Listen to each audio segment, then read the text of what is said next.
Hey y'all, today I'm going to be reviewing the biggest transfer rumors of the day. Let's get started. The first rumor I'd like to be reviewing today is Blaise Matuidi to Juventus. He is going to be like a replacement for Pogba, and Juventus, with the aspirations of wanting to challenge for the Champions League, would really like to sign him.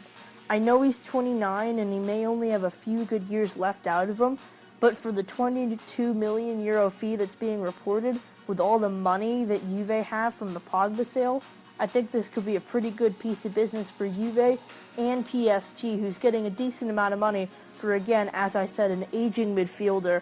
It really works out with both parties, and then he could pair up with the likes of Pjanic and Marchisio in that Juventus midfield. If they can get Matuidi, he can sit in behind Pjanic and Marchisio, and they're like set. Think about this team and tell me that they can't win the Champions League. Buffon, Chiellini, Bonucci or Barzagli, Dani Alves, Alexandro, Matuidi, Marchisio, Pjanic, Higuain. That's really good, and I know I've messed up. I'm not thinking of somebody right now, but that's a great team. And with those group of players, they could have the easy core to make a real Champions League challenge. I mean, they already got Serie A in the bag, so And making this rumor even stronger is that they've already agreed to a contract. And today, and I'm recording this on Thursday, the clubs met in Monaco, are meeting in Monaco to discuss a fee. So I'm giving this a 9 out of 10. This is definitely going to happen. The second rumor I'm going over today is Zaza, otherwise known as Mr. Miss a Penalty, going over to the Olympic Stadium at West Ham. Apparently, West Ham and Juve have agreed on a £24 million fee, but no personal terms between the striker and West Ham have been agreed on yet.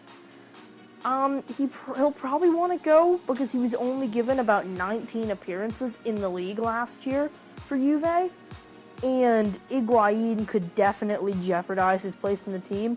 And at West Ham, he'd probably get a good amount of playing time, and they'd give him a run out in the team, and he could probably fight for a first-team place with the injury of Andy Carroll right now.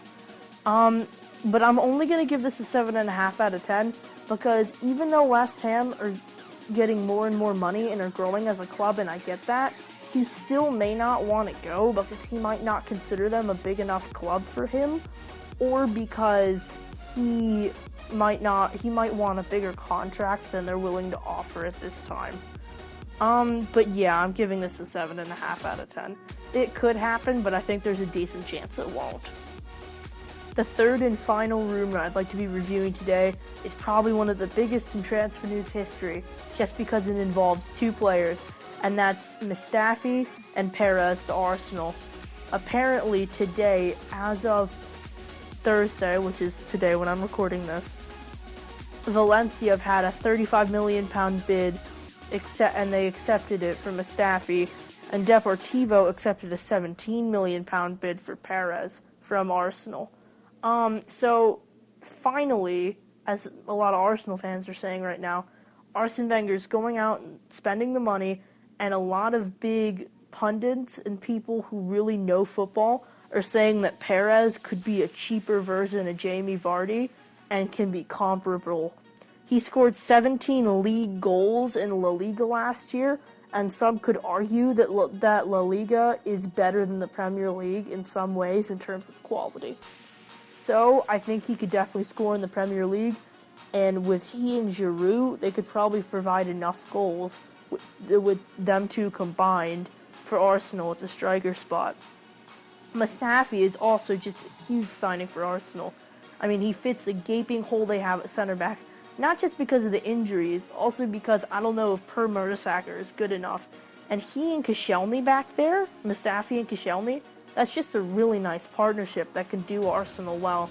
With these two signings, now I think that if these go through, which it looks like they probably will, with these two signings, Arsenal is definitely a title contender now. And again, this is why, as I said, I was waiting to do my Premier League prediction special until after the transfer window. Because I said that if Arsenal, for example, signed a striker or center back, in which they look like they're doing a double signing right here, it could move them right up the table.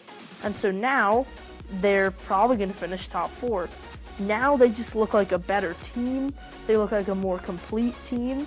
And this isn't too bad. In today's market, getting a top-class center back for £35 million isn't bad. And getting a striker who could really do a job for you and possibly score 20 goals a season is a great deal for £17 million in today's market. Both medicals are scheduled for tomorrow, Friday. So this could happen by the time this video goes up, because this video is probably going up tomorrow. But I am giving this a 10 out of 10. Unless if something majorly, and I mean majorly, goes wrong, both of these deals are going to happen, and Arsenal is going to be a much better team for it. 10 out of 10. Thanks a lot for watching. Please like and subscribe, and check out my other videos. And tell people about the channel so they can watch too. Bye!